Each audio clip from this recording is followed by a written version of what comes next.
Pernah suatu waktu Rasulullah SAW didatangi asyraf, delegasi dari beberapa negara yang ingin mengenal apa itu agama Islam.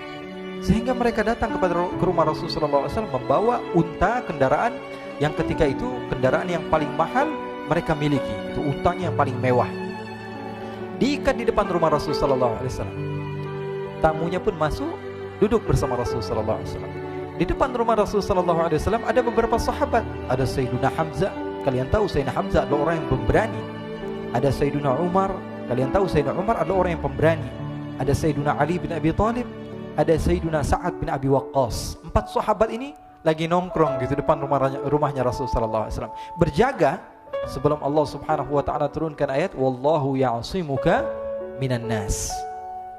Ketika mereka sedang asyik duduk, tiba-tiba Nuaiman datang. Ini Nuaiman kalau datang pasti bikin sesuatu yang aneh.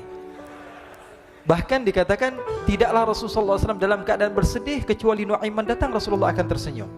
Jadi sebagian sahabat itu senang kalau sudah Nuaiman datang, pasti Rasulullah bahagia.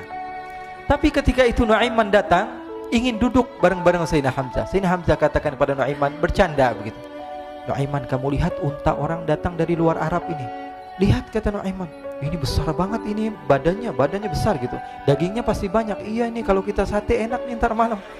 Kata Nuaiman. Kata Sayyidina Hamzah, apakah kamu berani? Kata Nuaiman, saya berani aja asal kalian gak bilang sama Rasulullah. Kata Sayyidina Hamzah, benar wahai Nuaiman, benar kan? Akhirnya Sayyidina Hamzah lupa masalah itu, cuma bercanda-bercanda saja. Sayyidina Hamzah lagi asik sama Sayyidina Umar, Sayyidina Ali. Tiba-tiba apa? Ternyata ketika dia melihat unta tersebut sudah pisah antara kepala sama badannya.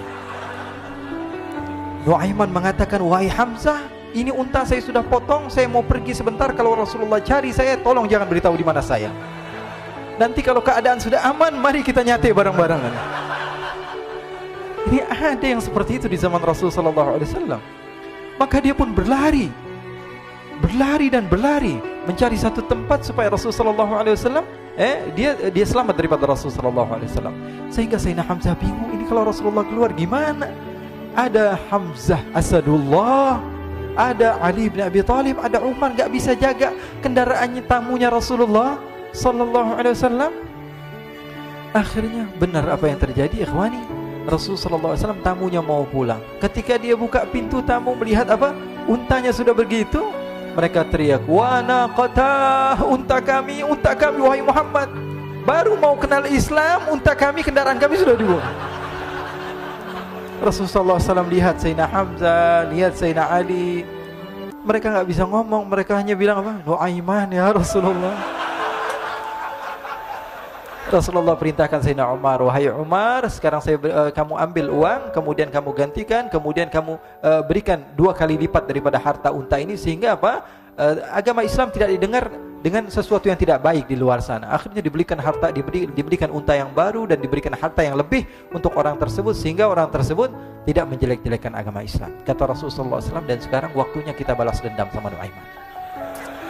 Nuaiman ternyata berlari tempat yang jauh sampai hampir keluar dari kota Madinah.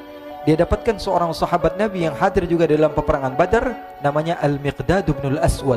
Siapa namanya? Al-Miqdad bin Al-Aswad ketika itu sedang menggali sumur. Ketika sedang menggali sumur, Nuaiman datang. Nuaiman katakan kepada Miqdad, wahai Miqdad, wahai sahabat Rasul, kamu orang yang hadir dalam peperangan Badar, kamu adalah orang yang hebat. Dipuji-puji sama Nuaiman.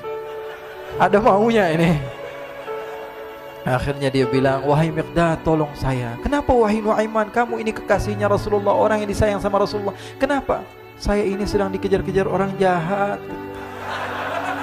Tolong selamatkan saya. Saya pengen masuk ke dalam sumur, boleh atau tidak? Kata Miqdad, siapa yang mengejar kamu? Pokoknya saya dikejar sama orang-orang. Kamu mau atau tidak selamatkan saya? Ya sudah, selagi kamu itu adalah sahabat Nabi, silahkan kamu masuk. Masuk akhirnya Nuaiman ke dalam sumur tersebut. Lalu Nuaiman mengatakan, wahai Miqdad, dia keluar lagi. Nanti kalau ada yang cari saya, tolong jangan beritahu saya di dalam sumur ya. Kata Miqdad, baiklah. Kata Nuaiman, siapapun yang bertanya tentang saya, kamu tidak akan kasih tahu? Iya, kata. Walaupun Rasulullah yang tanya saya? Katanya, enggak mungkin Rasulullah datang ke tempat sejauh ini. Iya, walaupun Rasulullah. Akhirnya masuk Nuaiman. Setelah beberapa menit Rasulullah dan rombongan benar datang. Miqdad bingung ini kenapa Rasulullah datang ke RW kami ini? Ada apa ini Rasulullah sampai sejauh ini? Ditanya, ya Rasulullah, ada apa ya Rasulullah? Kata Rasulullah, saya cari Nuaiman. Di mana Nuaiman? Inna lillah, kata Miqdad. Nggak dijawab ini Rasulullah. Kalau dijawab saya ingkar janji. Akhirnya apa dia katakan? Wahai Rasulullah, mata saya tidak memandang kepada Nuaiman, tapi tangannya nunjuk ke dalam sumur. Sahabat. Apa dia bilang? Mata saya tidak melihat kepada Nuaiman, tapi tangannya nunjuk ke sumur. Akhirnya dibuka sama Rasulullah, Nuaiman muncul. Kata Rasulullah, Nuaiman, kamu bikin malu saya, wahai Nuaiman. Ya Rasulullah, yang bersalah bukan saya, tapi orang yang mencari saya bersama kamu, ya Rasulullah. Akhirnya Rasulullah nengok, siapa? Ternyata Nuaiman sudah lari kabur. Sallu ala Nabi Muhammad. Kisah-kisah seperti ini sebenarnya banyak sekali, ya. Ini menunjukkan kepada kita bahwa kehidupan Rasulullah itu begitu indah.